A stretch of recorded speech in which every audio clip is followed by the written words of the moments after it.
সুদূর প্রবাসে উচ্চশিক্ষার রঙিন স্বপ্ন নিয়ে দেশ ছেড়েছিলেন তারা।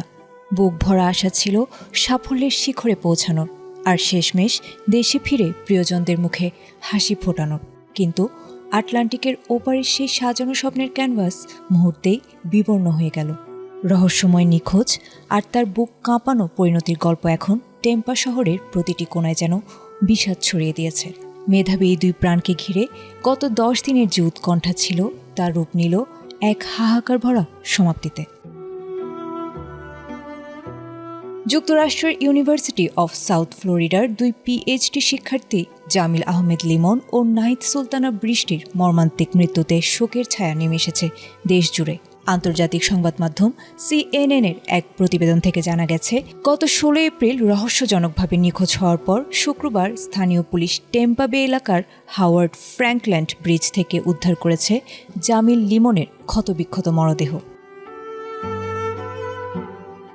এদিকে নাহিদা বৃষ্টির মরদেহ এখনও পুরোপুরি উদ্ধার না হলেও DNA পরীক্ষার মাধ্যমে তার মৃত্যুর খবর নিশ্চিত করেছেন তার ভাই জাহিদ হাসান প্রান্ত সামাজিক যোগাযোগ মাধ্যমে জানিয়েছেন, পুলিশের দেয়া তথ্য মতে ঘরের ভেতরে রক্তের দাগের সঙ্গে পাওয়া লাশের একটি অংশের DNA বৃষ্টির সাথে মিলে গেছে। নোয়াখালী বিজ্ঞান ও প্রযুক্তি বিশ্ববিদ্যালয়ের সাবেক শিক্ষার্থী বৃষ্টি কেমিক্যাল ইঞ্জিনিয়ারিংয়ে ডক্টরাল গবেষণায় যুক্ত ছিলেন। এই জোড়া হত্যাকাণ্ডের প্রধান সন্দেহভাজন হিসেবে পুলিশ গ্রেপ্তার করেছে জামিলের রুমমেট হিসাম আবু ঘরবেহকে।